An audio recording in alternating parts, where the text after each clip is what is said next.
ಚಳ್ಳಕೆರೆ ತಾಲೂಕಿನ ಬೆಳಗೆರೆ ಗ್ರಾಮದಲ್ಲಿ ಮೇ 2ರಿಂದ 3 ದಿನಗಳ ಕಾಲ ಶ್ರೀ ಕಾಟಮಲಿಂಗೇಶ್ವರ ಸ್ವಾಮಿಯ ನೂತನ ದೇವಸ್ಥಾನದ ಗೋಪುರ ಕಳಸ ಸ್ಥಾಪನೆ ಮತ್ತು ವಿಗ್ರಹ ಪ್ರತಿಷ್ಠಾಪನಾ ಮಹೋತ್ಸವ ಸಂಭ್ರಮದಿಂದ ಜರುಗಲಿದೆ.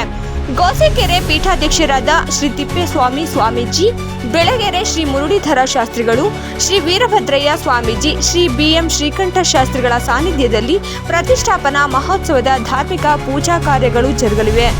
ಇಂದು ಬೆಳಗ್ಗೆ 8 ಗಂಟೆಗೆ ಸ್ವಾಮಿಯನ್ನು ಗಂಗಾ ಪೂಜೆಗೆ ಕರೆದೊಯ್ದು ಬಳಿಕ ಹಿರಿಯೂರು ತಾಲೂಕಿನ ಮುಂಗಸವಳ್ಳಿ ಗ್ರಾಮದ ಶ್ರೀ ದೊಡ್ಡ ತಿಮ್ಮಪ್ಪ ಸ್ವಾಮಿ, ಶ್ರೀ ಸಣ್ಣ ತಿಮ್ಮಪ್ಪ ಸ್ವಾಮಿ, ಶ್ರೀ ಕಾಟಮಲಿಂಗೇಶ್ವರ, ಶ್ರೀ ವೀರ ಚಿಕ್ಕಣ್ಣ ಸ್ವಾಮಿ, ಶ್ರೀ ಗೊಲ್ಲಳಮ್ಮ ದೇವಿ, ಶ್ರೀ ಕುಕ್ಕುವಾಡೇಶ್ವರಿ, ಬೆಳಗೆರೆ ಶ್ರೀ ಲಕ್ಷ್ಮೀ ರಂಗನಾಥ ಸ್ವಾಮಿ, ಶ್ರೀ ಮಾರಿಕಾಂಬಾ ದೇವಿ, ನಾರಾಯಣಪುರ ಶ್ರೀ ಆಂಜನೇಯ ಸ್ವಾಮಿ ದೇವರುಗಳನ್ನು ಬೆಳಗೆರೆ ಗ್ರಾಮದಲ್ಲಿ ನೂತನವಾಗಿ ನಿರ್ಮಿಸಿರುವ ಶ್ರೀ ಕಾಟಮಲಿಂಗೇಶ್ವರ ಸ್ವಾಮಿಯ ದೇವಸ್ಥಾನಕ್ಕೆ ಕರೆತರಲಾಯಿತು. ನಂತರ ದೇವರ ಪ್ರಾರ್ಥನೆ, ಮಹಾಗಣಪತಿ ಪೂಜೆ, ಸ್ವಸ್ತಿ ಪುಣ್ಯ ವಾಚನ, ಪಂಚಗವ್ಯ ವಿಧಿ, ದೇವನಂದಿ, ಋತ್ವಿಕ್ ವರ್ಣ, ಕಂಕಣ ದೀಕ್ಷೆ, ಆದಿವಾಸನಗಳು, ವಾಸ್ತು ರಕ್ಷೋಗ್ನ ಹೋಮ ಮತ್ತು ಇತರೆ ಪೂಜೆ ಭಜನೆ ಕಾರ್ಯಕ್ರಮ ಜರುಗಿದವು.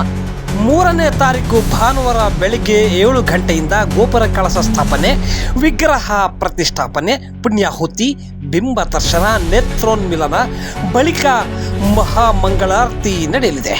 ಮೇ 4ರಂದು ಶ್ರೀ ಕಾಟಮಲಿಂಗೇಶ್ವರ ಸ್ವಾಮಿಗೆ ವಿಶೇಷ ಪೂಜೆ ಸಲ್ಲಿಸಿ ನಂತರ ಗ್ರಾಮಕ್ಕೆ ಕರೆತಂದ ದೇವರುಗಳನ್ನು ಆಯಾ ಗ್ರಾಮಗಳಿಗೆ ಕಳುಹಿಸಿಕೊಡಲಾಗುವುದು.